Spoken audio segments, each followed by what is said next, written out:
Podbox y RSS.com presentan. Esto es Padres Imperfectos, tercera temporada. Bienvenidos y bienvenidas a un nuevo episodio para aprender juntos, aceptando que nos podemos equivocar porque somos padres imperfectos.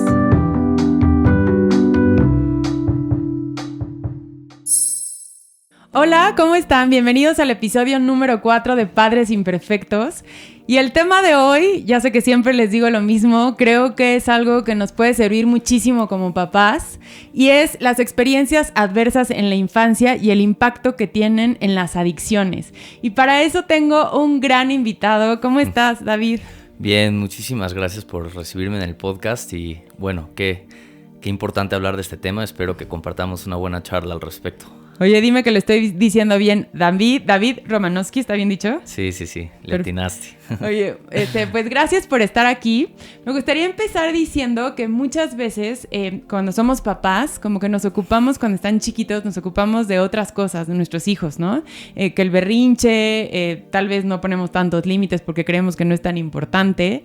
Y ya cuando nuestros hijos son adolescentes y ya están en el mundo, queremos decirles que no a las cosas que creemos que, ¿no? O sea, ya vemos el tema de las adicciones y queremos decirles no y todo está mal, ¿no?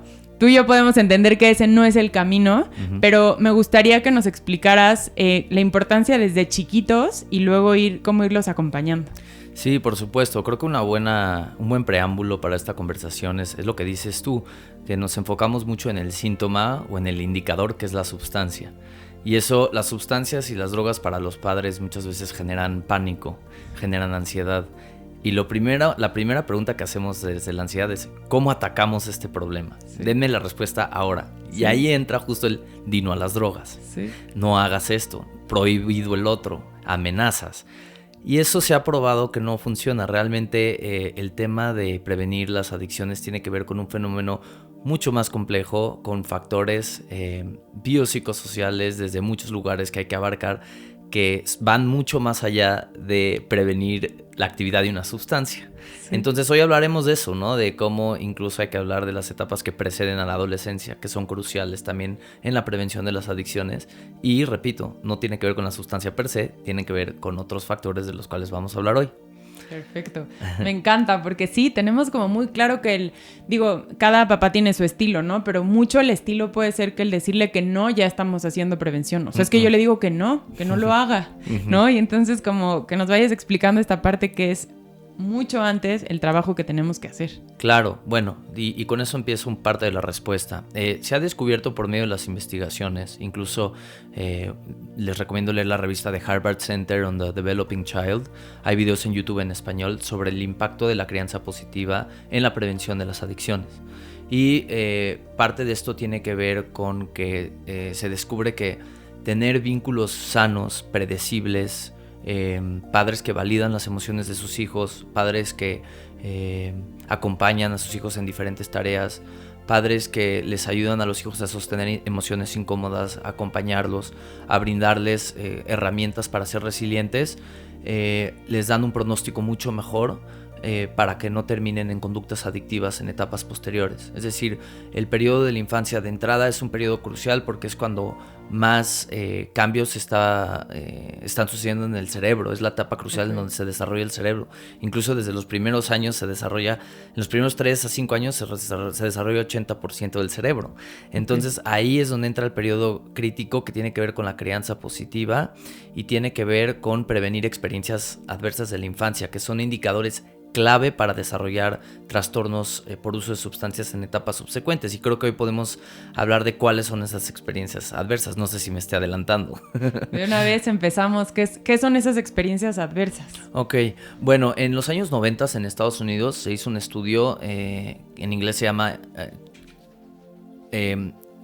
Adverse Childhood Experiences, experiencias adversas en la infancia, y se trata hicieron 10 categorías de estas experiencias, entre las cuales están abuso físico, negligencia, abuso sexual, trastornos mentales dentro del hogar, uso indebido de sustancias dentro del hogar, que Ok. la hija o el hijo atestigue presencia de violencia entre los padres, etcétera. Son 10 categorías que ahora no voy a mencionar todas. Ok. Y lo que descubrieron es que por cada una de estas representa un punto. Ok. Y encontrar una correlación enorme entre a mayor puntaje de estas experiencias, exponencialmente era el riesgo de desarrollar conductas adictivas en la etapa adulta. Ok. Estas experiencias, además, en la mayoría que desarrollan adicciones, no eran experiencias singulares. Es decir, alguien que presenció, por ejemplo, violencia entre los padres, muy probablemente también vio uso indebido de sustancias. Ok. O alguien que, por ejemplo, vio que, porque hay encarcelamiento de los padres, por alguna razón encarcelaron a un padre, pues implícitamente también está la otra experiencia aunada, que es el de negligencia, porque no hubo padre presente, por ejemplo. Ok. Entonces, esta correlación de experiencias adversas en la infancia es significativa, y desde ahí debe de venir la prevención efectiva, que tiene que ver, repito, con los vínculos seguros. También Ok. estaremos hablando un poquito de los tipos de estrés que pasan a raíz de estas experiencias adversas, porque Ok. ese tipo de estrés es el que conduce a las conductas adictivas. O sea, te refieres un poco al estrés que viven los niños al ver este tipo de experiencias, Ujú. también lleva esta relación, ¿no? O sea, Claro, y eso tiene una explicación científica. Creo que con esto puedo contestar como dos pájaros en un tiro, Ok. ¿no? Hay 3 tipos de estrés en la infancia, es lo que dicen en Harvard Center on the Developing Child. El primer estrés es el estrés positivo. Ese tiene que ver con un estrés normal que deben vivir niñas y niños para ser resilientes y crecer. Es el típico Ok. examen de matemáticas. sí. La niña no puede dormir, está muy angustiada, y entonces llegan los padres y cómo te sientes. Y ese es un estrés positivo, porque al final la vida presenta estrés y van a haber exámenes en etapas subsecuentes. Si estoy acompañado por adultos y validan mis emociones, puedo crecer y puedo desarrollar habilidades frente a la adversidad. Ese es el estrés positivo. Que ahí sería importante decir, como lo que decías de la crianza respetuosa.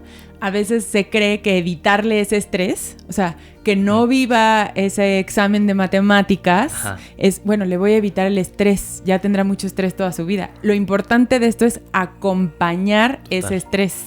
Totalmente, porque ahí caemos en el otro extremo, que es la sobreprotección, que Exacto. también puede ser una forma de violencia. Ok. Porque no conducimos a que la niña o el niño desarrolle estas habilidades que son necesarias para afrontar problemas en etapas subsecuentes, ¿no? Ese es el estrés positivo. Luego Ok. pasamos al semáforo amarillo, vamos a poner así, que es el estrés tolerable. El estrés Ok. tolerable ya tiene que ver con un estrés que se vive más tiempo por un evento más fuerte, que es un examen de matemáticas o un partido de fútbol, pero que con el acompañamiento de adultos y un vínculo seguro y validación de emociones también puede ir desvaneciendo. Un buen ejemplo de estrés tolerable: la niña pierde a su abuelita, un Ok. fallecimiento. Sí, es un estrés más importante que el partido de fútbol o la Sí, un competencia examen. de patinaje. Pero si esta niña tiene un acompañamiento de sus padres de familia, se valida la tristeza, se acompaña el duelo, se explica un poco de la pérdida, pues, la mayoría de los niños, es una realidad, pierden a sus abuelos. Sí, ¿no? sí, Es sí. un ciclo real válido Sí, de la así vida. es, sí. Entonces, sí, la carga de estrés es más prolongada, más intensa que en el estrés positivo, pero con un acompañamiento, y no solo tiene que ver, ojo, padres de familia, sino también maestros, mentores, entrenadores, que acompañan estas pérdidas o periodos de estrés más prolongado, pueden contener esto y no hay ningún problema. Ok. La niña o el niño va a desarrollar resiliencia. Donde empiezan a encender focos rojos, y aquí vienen las experiencias adversas de la infancia persistentes y crónicas, Ok. tiene que ver con el estrés tóxico.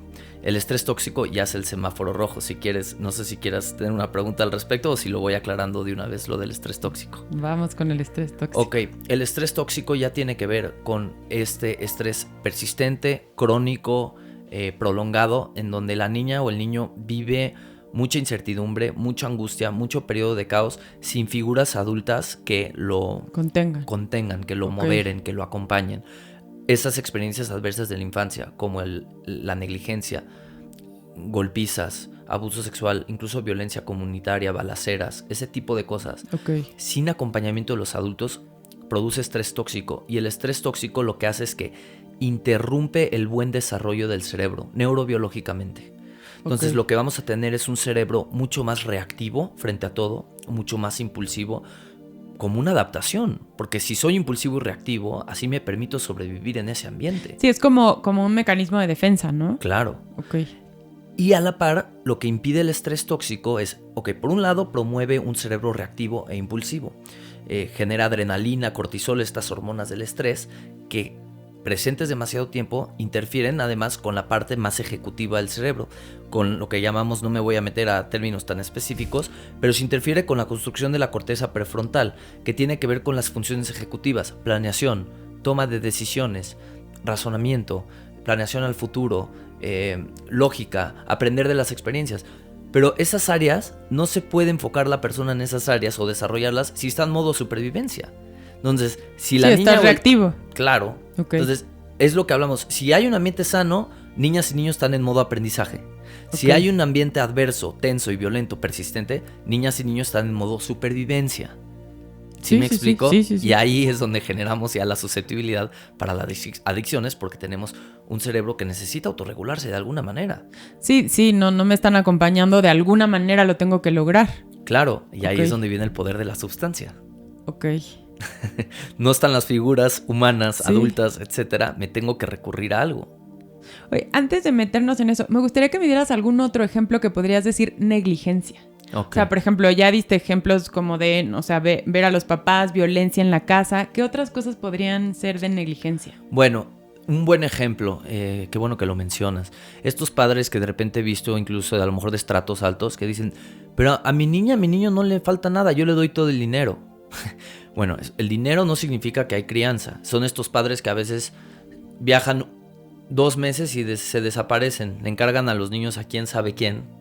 Y quién sabe quién no es la figura principal de crianza. Sí. Entonces ese es un modelo de negligencia. De estos niños que, oye, ¿tus papás están? No, están en Nueva York. Y el siguiente fin de semana, no, tampoco están, se fueron a Valle. ¿Dónde están los padres? Entonces, como no hay reglas y no hay estructura... Okay.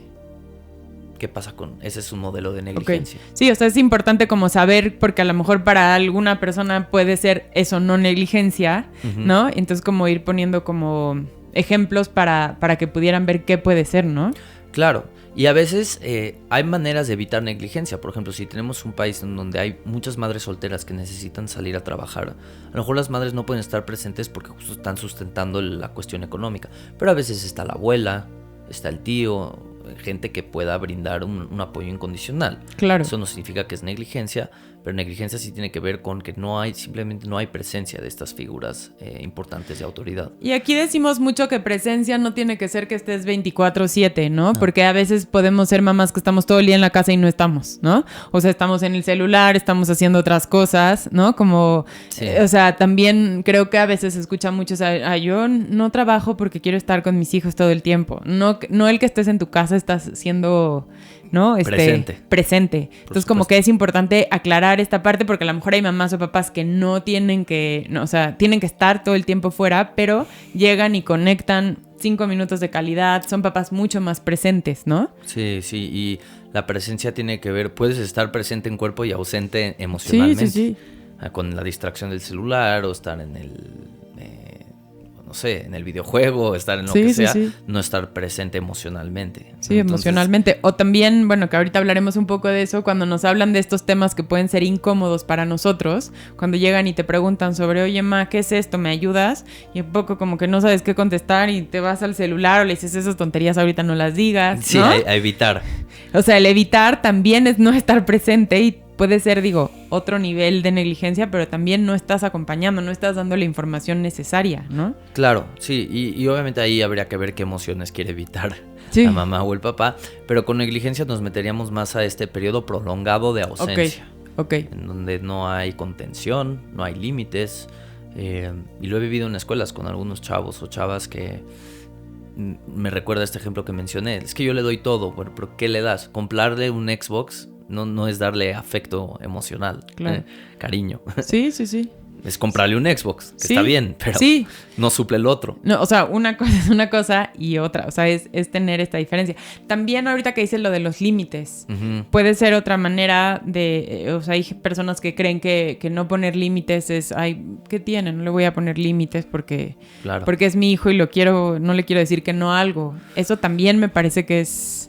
esencial. De hecho, no tiene que haber violencia, tiene que haber límites. Los límites dan estructura y la estructura da seguridad. El problema en casa está en cuando no hay límites consistentes. Entonces, cuando no hay límites consistentes y estructura, no hay seguridad. Y de pronto eso se presta también a que en la adolescencia, hablando de adolescencia, se preste más a que ellos puedan manipular. Sí. Oye, pero la vez pasada salí y tal y tal y tal. Sí. Oye, es que pero esta vez... Entonces, obviamente es un balance entre no generar tampoco amenazas y castigos de todo, pero sí tener límites consistentes, claros y concisos para darles estructura, porque repito, la estructura da seguridad y contención. Sí, a mí me pasa mucho que, no sé, como que escuchan disciplina positiva y como que me dicen, ay, tú eres la que eres, dices que sí a todo y no les pones límites. Nos ha costado a las personas que nos dedicamos a esto como hacer el cambio, y creo que cuando llegamos a estos temas vemos la importancia de tener una crianza respetuosa, disciplina positiva, un respeto, que no es fácil, por supuesto que no es fácil, y no quiere decir que no nos equivoquemos si somos mamás o papás que estamos felices por la vida educando. No, o sea, no es eso. Simplemente abrir el canal de comunicación, que sea su persona de confianza. O sea, todo este trabajo que hay para cuando lleguemos a la adolescencia podernos sentir, ¿no? O sea, no quiere decir que nuestros hijos no se van a equivocar, pero por lo menos van a llegar a contarnos, ¿no? Y de hecho es curioso, hablando de temas de sustancias, la mayoría de los adolescentes van a probar sustancias. No por ser alarmista, al revés, es ser pragmático. Sí. Creo que es mucho más enfocarnos en cuáles son las susceptibilidades que pudieran detonar el consumo problemático de sustancias. La mayoría pasa por una etapa de experimentación y luego pasa etapas subsecuentes de vida, adquieren un trabajo, responsabilidades y no hay problema alguno. Donde sí hay que ver es estos factores de riesgo que sí generan esta mayor susceptibilidad a engancharse con la sustancia. Claro que la falta de límites tiene que ver, claro que las experiencias adversas en la infancia tienen que ver, sí. Y la otra que es importante es el mismo ejemplo de los padres, porque es que ya le dije 1000 veces, pero señor, ¿usted cómo está su consumo? O sea, sí. El ejemplo, como dicen, dice más que 1000 palabras también, ese es otro tema. Ahí es otro tema también importante, que hay muchas, digo, siempre aquí hablamos y cada quien sabrá lo que hace, ¿no? Como, porque a veces, ay, no, eso, esta parte que cómo te ven consumir, qué dices al consumir, Claro. El ejemplo que haces ¿no? En tu casa, lo que, o sea, no satanizar nada, pero cómo hablamos nosotros de todo eso, ¿no? O cómo consumimos. Claro, y en esencia a veces he escuchado a algunos padres como, yo prefiero que consuma conmigo a que consuma mis espaldas, por decir. Hay que tener cuidado con eso, en el sentido estricto de que el hecho de que el hijo te tenga un poco de miedo, asociando el miedo al respeto como autoridad, tiene cierto grado de sanidad, es sano. Porque del otro lado, eso es lo que a veces a algunos padres de familia les cuesta entender, que no son sus amigos, Sí. son sus papás. Sí. Entonces eso de que consuma conmigo para que vea, no necesariamente, porque usted, señor, ya tiene un cerebro desarrollado. Su hijo todavía es un adolescente. Si consume con sus amigos por fuera, está bien, está siendo un adolescente. Pero eso no significa que debe consumir con usted, porque como somos amigos y nos tenemos mucha confianza, tiene que haber cierto grado de distinción entre lo que yo digo. Pueden ser autoridad sin ser autoritarios. Sí, y sí, pueden sí. ser autoridad sin ser sus amigos. Sí. Ese es ese fino balance, ¿no? Que es muy, muy delgado. Y aquí, por ejemplo, lo que estás diciendo es esta parte, no lo vamos a evitar, pero vas a poner como tus límites y lo que dices, esta explicación del cerebro que no es porque no quieras, sino tu cerebro no está listo para. ¿Eso Exacto. también se lo explicamos al adolescente? Eso sí es muy importante para que veas. Lo hago yo en las conferencias, incluso en las escuelas. Les explico un poco temas básicos del cerebro. Repito, esa parte prefrontal, la parte más civilizada, es como el CEO del cerebro, sí. no se desarrolla hasta los 30 años, termina de desarrollarse hasta los 25, 30 años. Entonces, mientras más temprano sea el consumo de sustancias, estoy hablando de un consumo recurrente, etcétera, no le estamos dando chance al cerebro y a las partes más sofisticadas de razonamiento, de lógica, de toma de decisiones, en desarrollarse óptimamente. Es como si de pronto, no sé, está poniendo loading tu teléfono, actualizando ciertas aplicaciones y ahí vas tú y empiezas a hacer llamadas y apretar cosas. No, el teléfono necesita tiempo para actualizarse y hacer sus aplicaciones y configurarse. Igual el cerebro adolescente necesita tiempo. De tal manera que me adelanto a decir eso. Parte de la prevención efectiva no es cancelar o decir que no o prohibir por completo el uso de sustancias. Ojalá fuera así, esa es una idea utópica. Pero desplazar la edad de inicio de consumo también es igual de relevante. O sea, si una persona prueba el alcohol a los 18, 17, por decir, en vez de a los 11, 12, ¿cuántos años de margen ya le dimos al cerebro para desarrollarse? Entonces no tiene que ver solamente con cancelar. Y me atrevo a decir un ejemplo que anticipa esto. Alguien que está consumiendo marihuana a los 11, 12 años no solo te vayas por el indicador de consumo temprano. ¿Con qué va acompañado ese consumo temprano de marihuana a los 11, 12 años? ¿Qué pasa con la familia? Los límites. Sí. Pues por ahí, Miriam. Ok. Me gusta que hagas como estos ejemplos para entender, porque a veces no sabemos qué posición tener ante esto, ¿no? Bueno, sí, o sea, saber cómo quiero ser su amigo, no quiero ser su amigo, no sabemos ni siquiera por dónde irnos. Yo he dicho varias veces, bueno, no sé si aquí en el podcast, pero bueno, en los talleres digo que, por ejemplo, a mí mi papá sí era de esta creencia como de... prefiero que tomes aquí conmigo, no sé qué. Entonces cuando, bueno, ya tengo una hija de 13 años y cuando yo empecé dije, ¿por dónde me voy a ir? ¿No? Porque pues yo sí me acuerdo que mi papá me dijo, prefiero que la primera vez que tomes sea conmigo. Y después he ido investigando y escuchándote a ti ahorita, como que digo, qué importancia de ser ejemplo y diferenciar esta parte, ¿no? Como, ay, qué divertido, ¿no? La mamá divertida que invita a que todos tomen, pero mejor que estén aquí en la casa, ¿no? Entonces como que me ayudó a hacer este análisis y decir no, o sea, hay que poner estos límites, no vamos a controlar y me encantaría decir que por eso no lo van a hacer afuera, a lo mejor, pero no estamos abriendo tanto la puerta. Claro, sí, tiene que ver con, te digo, este miedo sano. Oye, me da miedo, no vaya yo a tomar mucho porque ahí está ya internalizado el mensaje, me tengo que cuidar, ¿no? O tengo que respetar la hora de llegada. Exacto. Está internalizado el mensaje que se respeta la hora de llegada. Sí. O sea, todos esos temas son muy importantes. Sí. En vez de vender esta idea de... Y entiendo que hay culturas, por ejemplo, que también el consumo de alcohol es cultural. Tampoco podemos deslindarnos de eso, ¿no? Sí. Abuelos, ascendencia, no sé, ancestros que consumen por rituales. Está bien, pero siempre es importante marcar el mensaje de los límites, de cómo los está haciendo, etcétera. Y también ver si hay señales de alerta. Pero eso vendría como ya posteriormente, ver si hay señales de alerta. Ok, que bueno, ahorita nos podrías decir a lo mejor como algunas cosas que sí tendríamos que tener como cuidado, ¿no? Sí, por supuesto. Ok, entonces a nivel primero prevención en casa sería como hablar con nuestros hijos del tema tal cual. Porque también otra cosa errónea que a veces escucho es como esta parte como de, ay, mira, mejor, ¿para qué le adelanto? A lo mejor ni siquiera tienen la curiosidad. Claro. ¿No? Y entonces, inocentemente creemos eso. Entonces, como hablar del tema, ver, no sé, este ejemplo, digo, ahorita 50 o una hora es muy poco, ¿no? Pero que te escuchen, que te busquen alguna conferencia, que hables, o sea, esta explicación como de por qué el cerebro no está listo, los riesgos que hay, pero sí platicarlo nosotros con nuestros hijos. Claro, como hemos visto en este programa hoy, ningún extremo. Por ejemplo, en Estados Unidos se ha visto que en estados o escuelas en donde practican modelos de abstinencia sexual, de que las chicas no tengan sexo porque tal, hay indicadores y marcadores más altos de embarazos no deseados. ¿Por qué? Porque es un modelo muy rígido, es hacer el tema tabú. No se trata de hacer tabús, se trata de tener comunicación honesta con los hijos. Tampoco tapar el sol con un dedo. Pero es como acompañar la comunicación honesta, asertiva, pero tampoco alarmista. Porque si generamos un tema de no hablemos de esto, no hablemos del otro, no, ¿de dónde van a sacar la información? Y se vuelve un tema tabú. No debe ser un tema tabú. ¿Y dónde lo van a investigar? Pues sí. Yo vi en Google que la marihuana es sana. Sí. No necesariamente, hijo. Sí, pero entonces sí, pues sí empaparnos y conocer, ¿no? Claramente la información es poder. Claro, 100%. Ok, entonces bueno, ahí sería ya la prevención.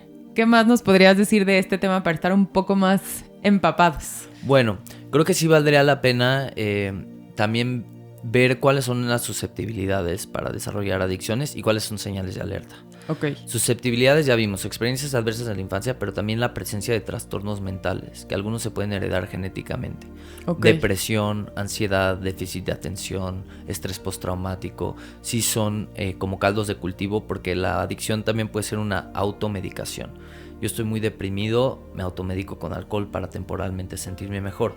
Yo estoy muy ansioso, no puedo dormir, me automedico con marihuana para conciliar el sueño. Entonces esos son otros factores de riesgo, como que también ver si hay presencia de trastornos mentales en la casa, porque pueden ser factores de riesgo. En cuanto a señales de alerta, ¿cuáles serían algunas señales de alerta para ver si hay un consumo problemático? Son varias. Hay algunos síntomas físicos, ¿no? La parte corporal, si la persona está cansada, con ojeras, o sudorosa, o con dolor de cabeza.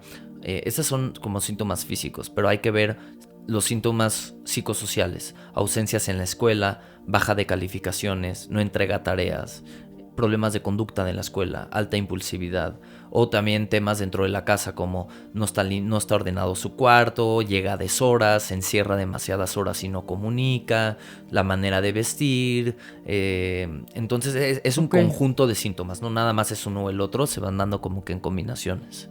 Oye, aquí es importante otra vez esta parte de conocer a nuestros hijos, ¿no? Si los conoces bien, algo te salta de repente, porque digo, son síntomas que de repente pues son naturales de la adolescencia, ¿no? Como, también. Pero entonces sí tener a ver, sí esto es normal, pero esto ya se salió un poco de control. Está bien que no quiera de repente convivir y estar en su cuarto, sí. Pero, o sea... Pero qué tanto es tantito. Pero a veces creo que es como no sé, esta reacción de los papás, ay, mira, está en la edad, ya se le pasará y se le pasan 5 años y nunca lo acompañamos, ¿no? Porque está en la edad del problema.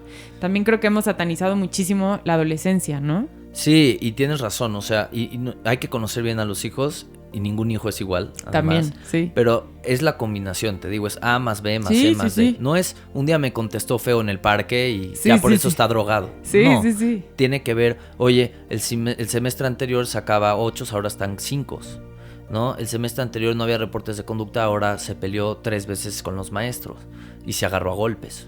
El semestre va en incremento, ¿no? Va en incremento y se va manifestando en múltiples áreas. Rendimiento escolar, convivencia familiar, ausencias, estado de ánimo, o sea, A más B más C más D. Entonces ahí es cuando ya hay que ir viendo, ¿no?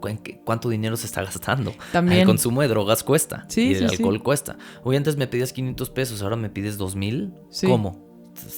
¿Qué está pasando? O sea, te digo que son indicadores. Sí, que tenemos que estar alertas siempre. Uh-huh. Alertas, pero no atacados todo el tiempo, ¿no? Porque creo que caemos en esta parte como de ¡ay, no! Entonces ahí vamos como separando un poco y dejan de ser nuestros...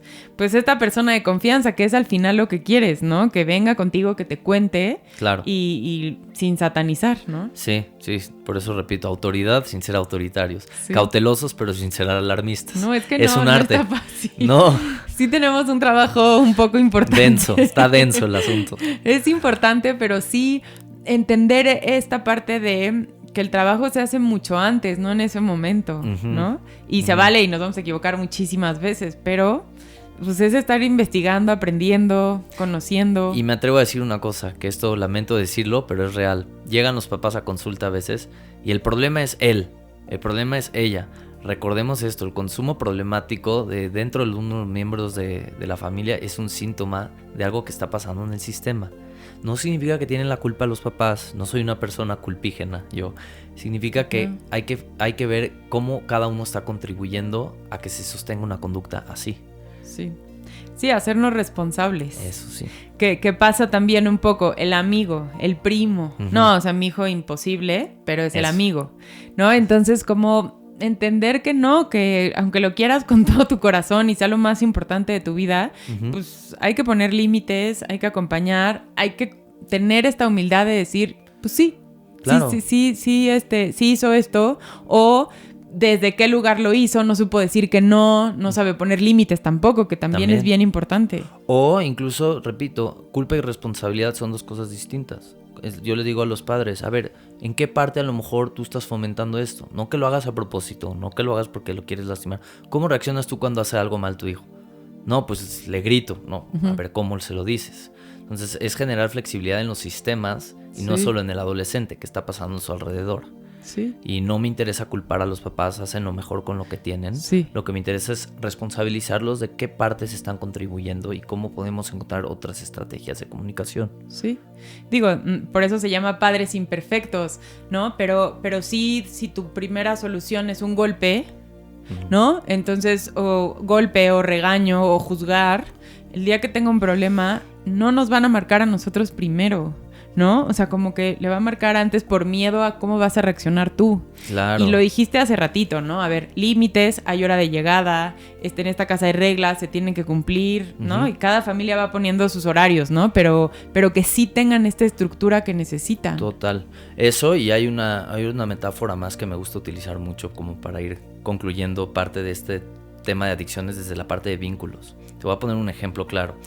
Si tú y yo nos vamos de viaje a Madrid, ¿ok? Y ya tienes el hotel reservado, te han dicho que es un buen hotel, te han dicho que está bien localizado, etcétera, ¿cómo te vas a ir al viaje? tranquila, ¿no? Ya sabes dónde te vas a quedar, estás en un lugar seguro, está recomendado. Si de pronto te dicen, te vas de viaje mañana a Madrid, no sabes ni dónde quedarte. Estás en la calle ahí y a ver en qué hotel caes, de qué zona, de qué lugar, ¿cómo vas a estar? Sí, no.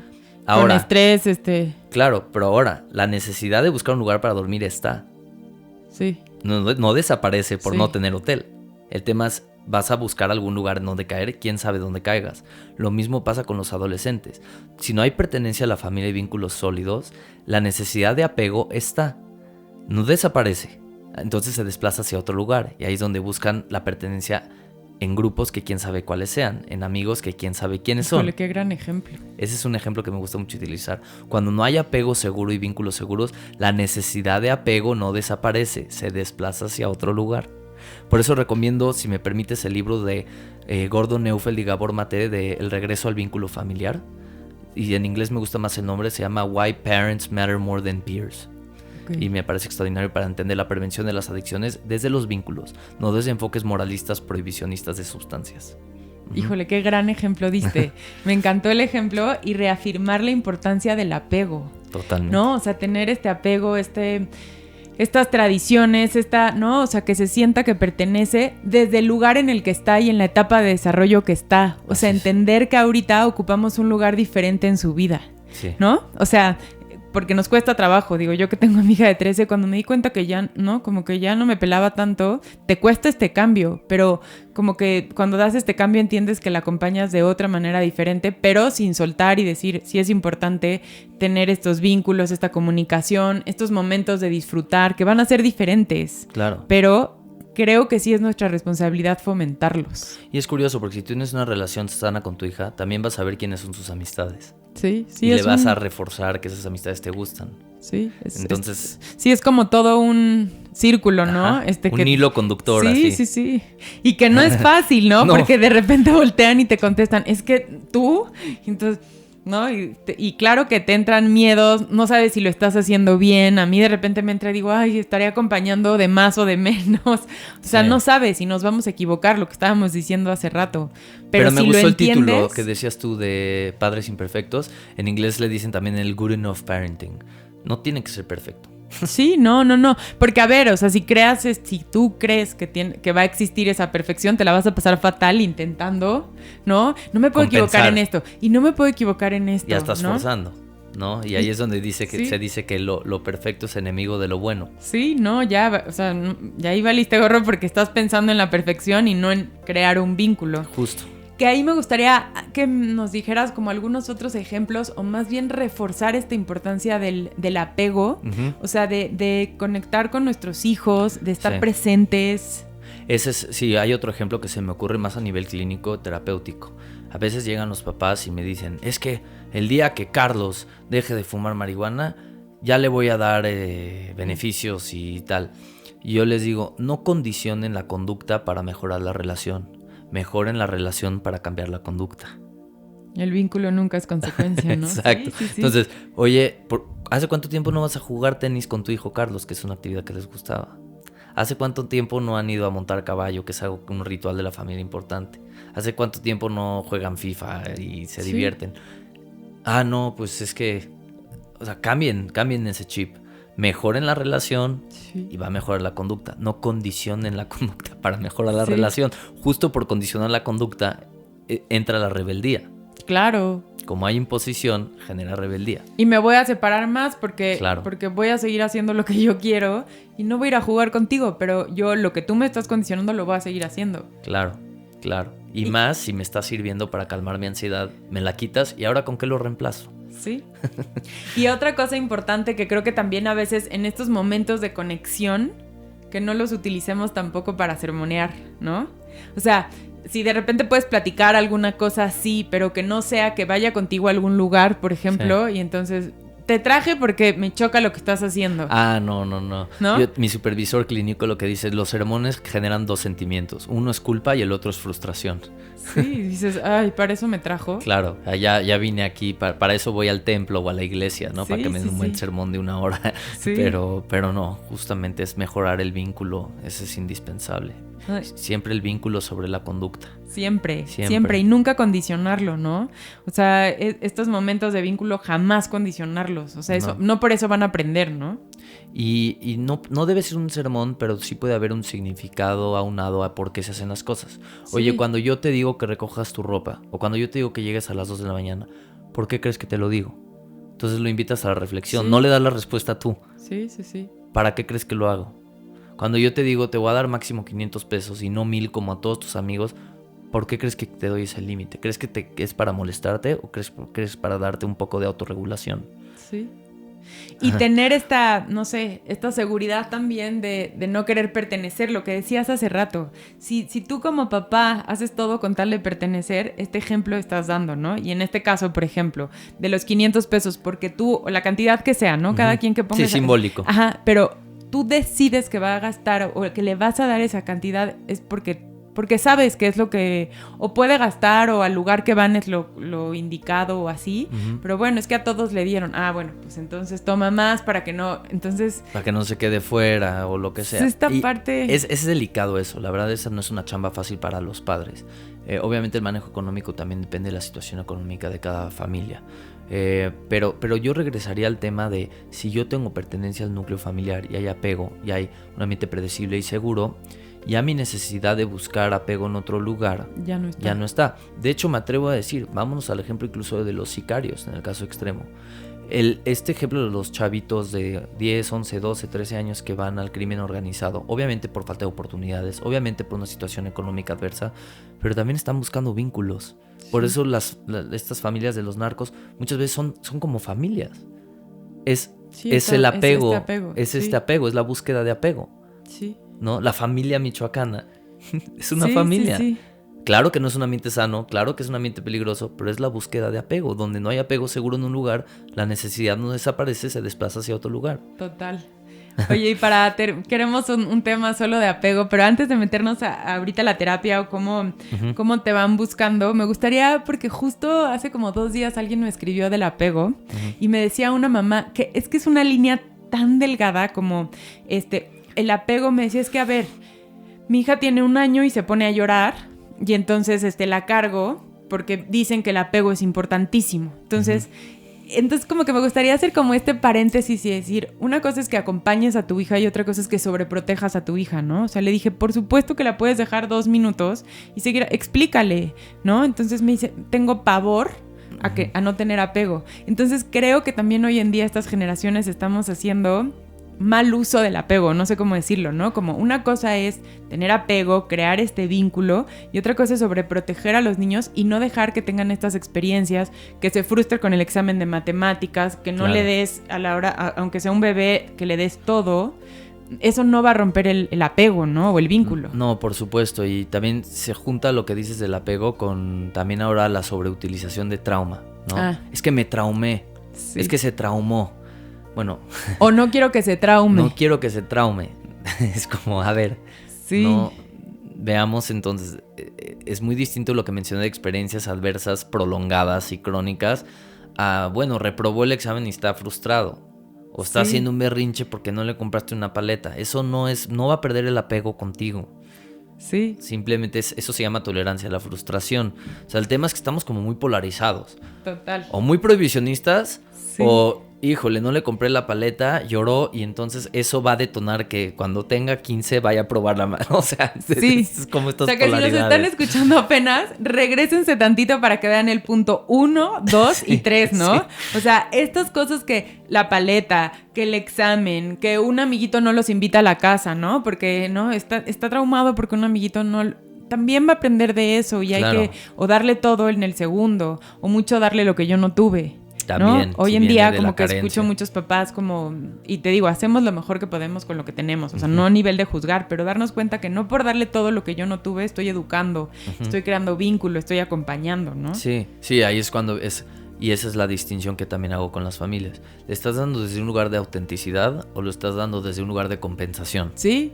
es diferente. Sí. Es diferente dar amor o cariño o incluso un regalo desde un lugar de autenticidad a darlo desde un lugar de compensación. Como a mí me violentó mi papá y me golpeaba o lo que sea, ahora yo no quiero para nada eso. Sí, pero entonces le doy todo. Sí, no se vaya a frustrar. O a veces el exceso de miedo, ¿no? O sea, tantos miedos que tú tienes y estamos educando con este miedo. No, cuidado con no sé qué, no lo voy a dejar que salga por no sé qué, ¿no? Entonces, digo, sí tenemos un trabajo importante que hacer. Sí, por eso la eterna pelea actual dicen que es la generación de hierro contra la generación de cristal. Sí. Hay que encontrar un punto medio, ¿no? Ni nada de emociones, pero tampoco, bueno, me empujaron y me troné. O sea, tal cual, ¿no? O sea, tener como y balance. Entender este balance y esta parte como de hoy somos papás, que normalmente ya los dos salen a trabajar. Uh-huh. Entonces, no satanizar esa parte, pero entender, yo veo muchos papás en los talleres que están fuera todo el día y tienen una conexión increíble, lo que dije hace rato, ¿no? No porque estés en tu casa estás creando vínculo, apego y conexión. No, por supuesto que no, pero me da curiosidad que mencionas lo de los talleres y las conferencias, porque seguramente te vas a identificar con lo que voy a decir. Cuando hacemos talleres o conferencias de prevención de adicciones, es curioso, pero irónicamente asisten los padres cuyos hijos no están en riesgo. Precisamente por eso van los padres. Sí. Y hay unos que estos no fueron, esta familia no fue.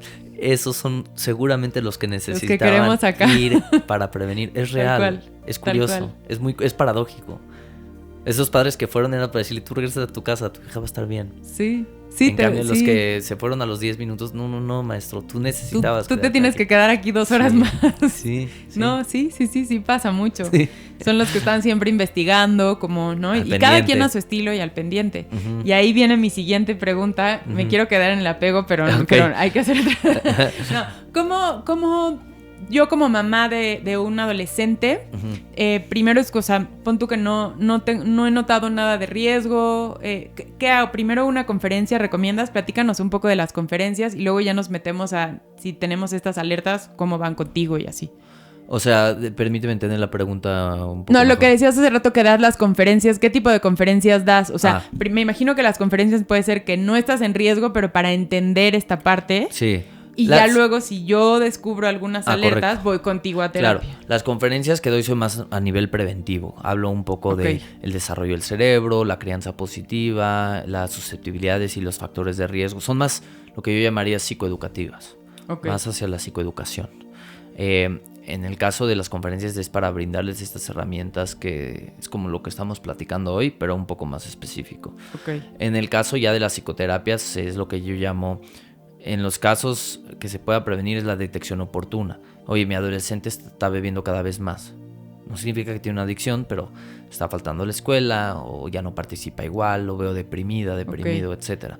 Entonces, detección oportuna, psicoterapia emocional es importante, orientaciones familiares.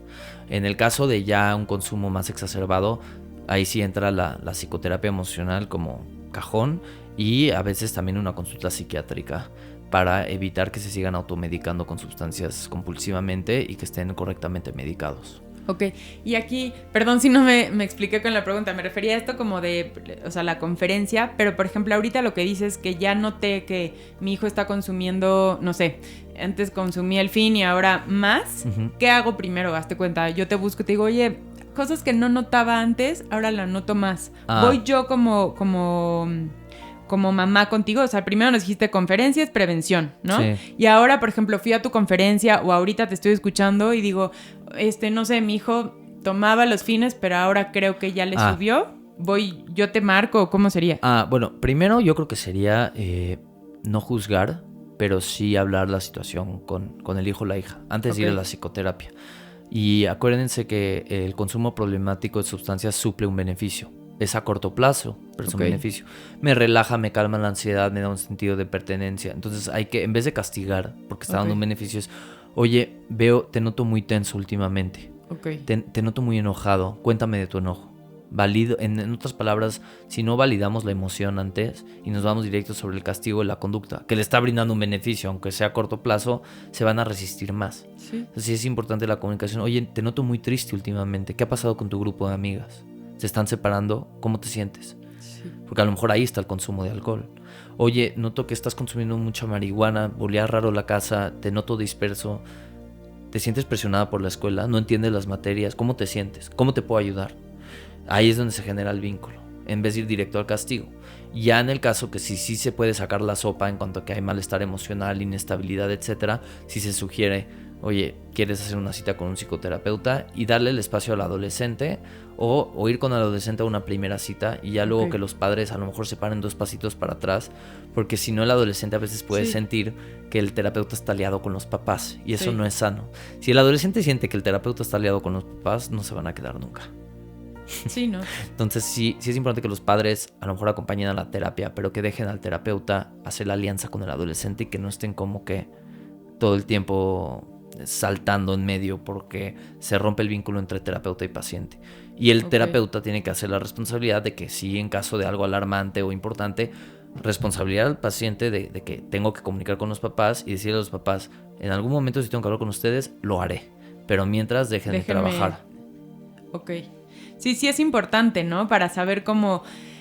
ahorita lo que explicas me encanta porque la primera reacción que tenemos es cuando tienen este tipo de cosas, o alcohol o consumir drogas, es cortar la conducta y castigamos, regañamos, satanizamos. Entonces ahí entender que estás cortando. El hablar con ellos y validar cómo se sienten y explorar cómo se sienten, no está siendo un papá permisivo. Exacto. O sea, esta diferencia, ¿no? Y la diferencia está, algo que me gusta decir es, valido la emoción y no justifico la conducta.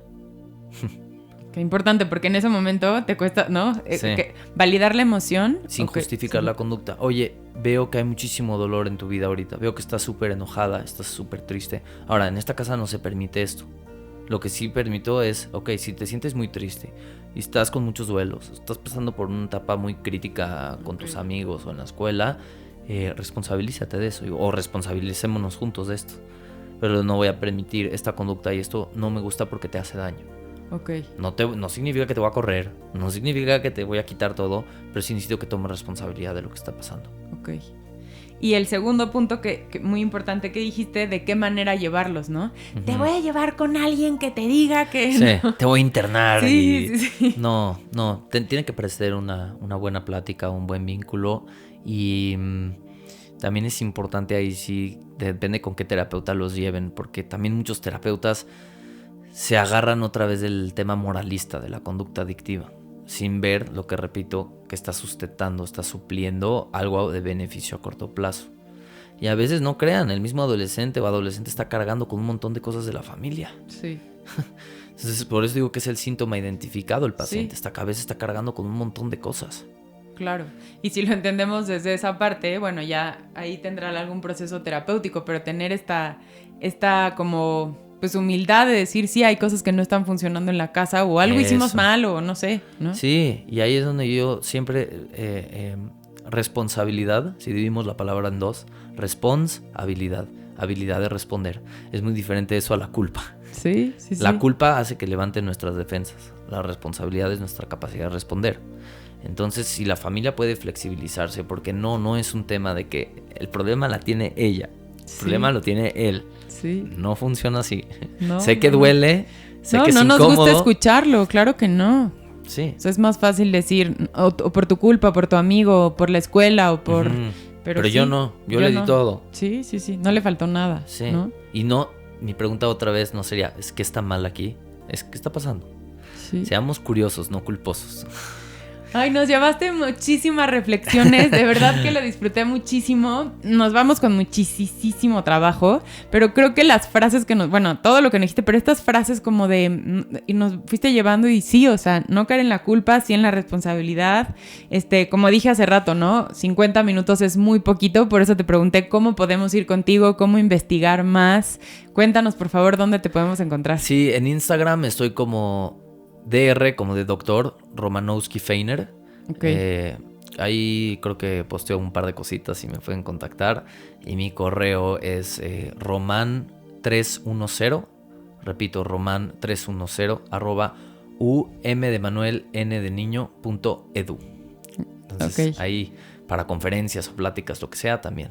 Muy importante. De todos modos, aquí vamos a compartir toda tu información. De verdad que muchísimas gracias. Creo que nos dejaste muchísimo aprendizaje y espero tenerte otra vez por aquí. Y si no, dejarles esta semillita a los que nos escucharon, que vayan y te escuchen en una conferencia, que profundicen más en el tema. Esto fue solo como una semillita nada más. Sí, es como la probadita en la heladería. Sí, no es fácil, pero sí no hay que quedarnos con esto, hay que ir más, sí es nuestra responsabilidad. Pues gracias por la invitación, un placer siempre estar aquí. Muchísimas gracias. Gracias por habernos acompañado en este episodio. Acuérdense que ya lo pueden ver en YouTube. Los esperamos la próxima semana. Gracias por acompañarme en un episodio más de Padres Imperfectos. Nos escuchamos la próxima semana para seguir aprendiendo juntos. Esto fue una producción de Podbox y RSS.com.